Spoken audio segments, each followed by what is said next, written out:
Et bienvenue à tous dans cette nouvelle vidéo. Aujourd'hui on va se poser des questions sur notre vie, on va se poser des questions sur notre situation. Et j'espère que cette vidéo pourra vous aider, parce que vous aussi j'espère que vous allez vous poser des questions. Et ça permet souvent d'avoir des réponses.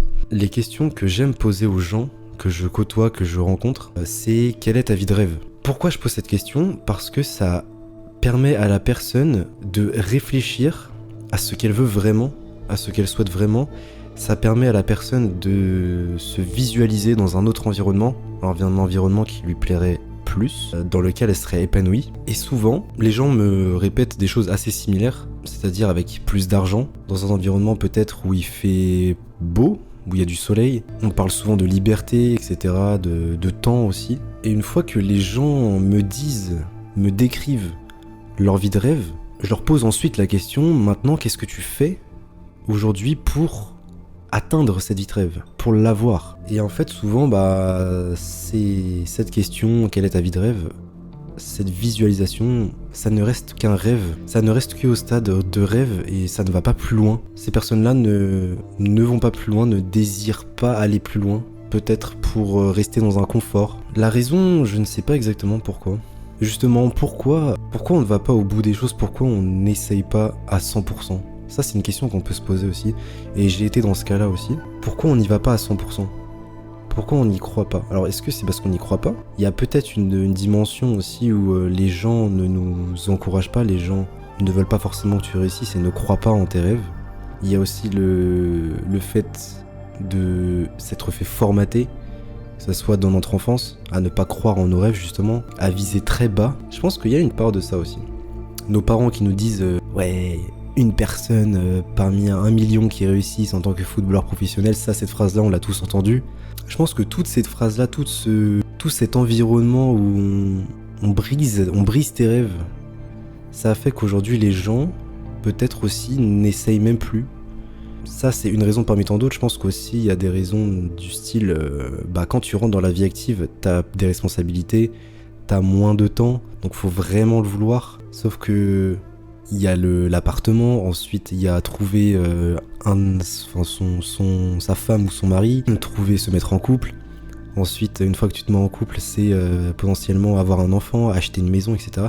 Il y a tout un calendrier qui est déjà enregistré dans notre cerveau, qui est déjà mis en place, ce qui fait que les gens aussi peut-être du coup mettent leurs rêves de côté en fait, parce qu'ils mettent la priorité, ils mettent l'accent sur ce calendrier. Donc il y a plusieurs raisons. Moi je dirais que ouais, c'est peut-être ça fait partie peut-être du pourquoi les gens finalement ne vont pas au bout de leurs rêves ou n'essayent pas d'atteindre leurs rêves.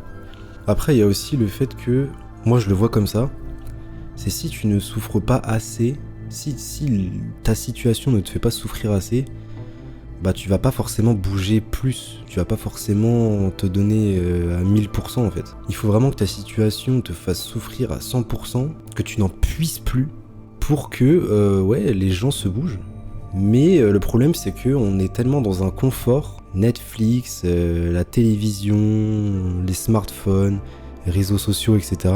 Que en fait ça casse tout parce que t'es plus dans le réel, t'es dans le virtuel. Quand t'es dans un environnement que tu n'aimes pas, tu vas fuir le réel, et tu vas fuir le réel en te réfugiant dans le virtuel. Et c'est ça qui est intéressant avec le dev perso, c'est d'être conscient aussi des pièges que t'as sur ton chemin, et de rester un maximum dans le réel pour le combattre. Plus t'es dans le réel, plus tu te poses les questions, plus tu vois la dure réalité de la vie, et plus du coup t'es à même de pouvoir la combattre, cette réalité, et de créer ta propre réalité. Mais si tu fuis constamment dans le virtuel, tu ne te poses aucune question, donc tu ne sais pas ce que tu veux réellement, et donc du coup tu ne peux même pas combattre la réalité, puisque juste tu la fuis. Donc ça c'est important, posez-vous ces questions-là. Est-ce que j'aime l'environnement dans lequel je suis? Est-ce que j'ai envie d'être ailleurs quand je suis en cours? Est-ce que j'ai envie d'être ailleurs quand je suis au travail? Ou est-ce que je suis vraiment content d'être là? Est-ce que je pense à autre chose quand je suis au travail? Ou est-ce que je suis à fond dedans et je kiffe et je suis épanoui? Est-ce que j'ai envie d'avoir plus d'argent ou pas? Quand j'étais en cours, déjà dès la maternelle, je regardais déjà par la fenêtre, il faisait beau, et je me disais déjà que je n'avais pas envie d'être là, je me disais déjà que j'avais envie d'aller jouer dehors. Au collège, c'était la même chose, je n'avais pas envie d'être là, je voulais être ailleurs. Au lycée, je voulais être ailleurs. Et aujourd'hui, je veux encore être ailleurs. Et mine de rien, avoir le courage déjà de le réaliser, de le voir en face, que vous avez envie d'être ailleurs, qu'en réalité vous n'aimez pas votre vie, avoir le courage de reconnaître ça, c'est déjà une réussite. C'est déjà le premier pas vers la réussite. Parce que ça veut dire que vous ne fuyez pas la réalité. Reconnaissez-le que vous n'avez pas envie d'être là, reconnaissez-le que vous avez envie d'avoir plus d'argent, que vous avez envie d'avoir plus de temps. Et une fois que vous avez reconnu ça, hop, prochaine question. Maintenant, comment je fais ? C'est pas je n'y arriverai pas, c'est pas ton père ou ta mère qui te dit non, continue à travailler, tu n'y arriveras jamais. Non, c'est comment je fais. Je n'ai pas envie d'être ici, j'ai envie d'être là-bas. Ok, alors comment je fais pour arriver là-bas ? J'ai envie d'avoir plus d'argent, comment je fais pour avoir plus d'argent ? Comment je fais ? C'est la prochaine étape. Et là, il y a un plan qui va se mettre en place. On va essayer de trouver des solutions. Et le but, c'est de passer le maximum de temps à essayer d'accomplir cette quête. Si j'ai envie d'avoir plus d'argent, ok, je vais passer un maximum d'heures dans ma journée à essayer de comprendre, à essayer de savoir ou de développer une compétence qui va me permettre de gagner de l'argent. Au bout d'un moment, quand ça fait 1 an, que tous les jours vous plantez des graines, que tous les jours vous essayez de développer une compétence, que vous apprenez, que vous essayez de comprendre comment on gagne de l'argent, au bout d'1 an, il y a forcément un changement qui va arriver. Peut y avoir des succès, peut y avoir des échecs, mais au bout d'1 an, vous ne serez pas au même endroit, vous ne serez pas à la case départ, vous aurez emprunté un chemin, c'est peut-être pas forcément le chemin le plus rapide ou le plus efficace, mais au moins vous aurez emprunté un chemin qui va vous mener à un endroit. C'est peut-être pas forcément l'endroit que vous rêvez, mais au moins vous avez bougé, vous n'avez pas stagné. Aujourd'hui, c'est comme ça que je fonctionne. Et au bout d'1 an, on peut voir qu'il y a du changement, on peut voir qu'il y a des échecs, on peut voir qu'il y a des réussites, mais il y a du changement. On ne stagne pas. Maintenant, pourquoi on a envie d'être ailleurs ? Pourquoi on a envie d'être ailleurs ? Pourquoi quand je suis au travail, j'ai envie d'être ailleurs, je pense à autre chose ? Je pense qu'aujourd'hui, là je parle pour moi et peut-être que pour vous c'est la même chose. Aujourd'hui, je considère qu'on fait les choses sans même plus demander si ça a du sens pour nous. En tant qu'adulte, on commence à avoir des responsabilités, il faut gagner de l'argent, il faut se loger, etc. Du coup, on va se mettre à travailler, on va passer 7-8 heures à travailler pour gagner de l'argent. Est-ce que ces 7-8 heures que je passe tous les jours, 5 jours par semaine, ont du sens pour moi? Est-ce que ça a du sens? Est-ce que c'est quelque chose que j'aime? Est-ce que c'est quelque chose qui va me faire grandir? Est-ce que j'ai envie d'être là? Est-ce que je l'ai choisi? Pour moi, la réponse est non. Pour moi, la réponse est non. Ça n'a aucun sens, déjà à l'époque, mais encore plus aujourd'hui. Ça n'a aucun sens aujourd'hui pour moi de travailler là où je travaille. Est-ce que je suis épanoui? Non. Est-ce que j'ai envie d'être là? Non. Est-ce que je trouve ça intéressant? Non, honnêtement. Peut-être que pour vous aussi c'est le cas. Est-ce que ça a du sens pour vous? Est-ce que vous êtes épanoui? Mais dites-lui, en fait, posez-vous la question franchement. Parce que j'ai remarqué qu'il y a énormément de personnes qui se cachent.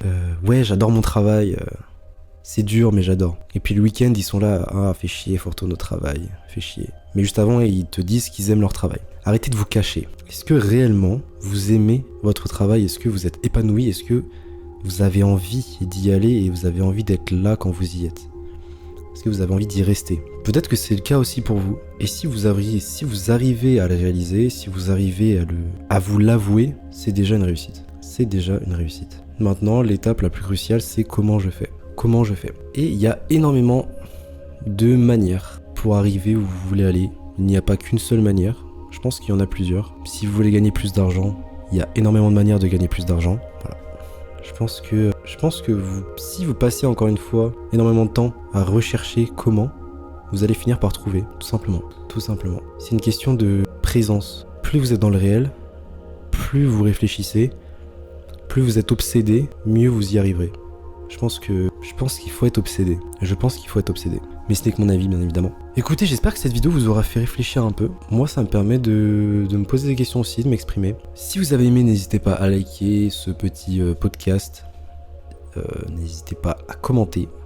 Si vous avez des avis, ce que vous en avez pensé.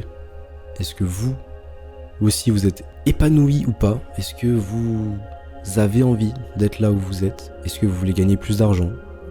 n'hésitez pas à le dire en commentaire. On se retrouve pour une prochaine vidéo. Portez-vous bien. Ciao tout le monde.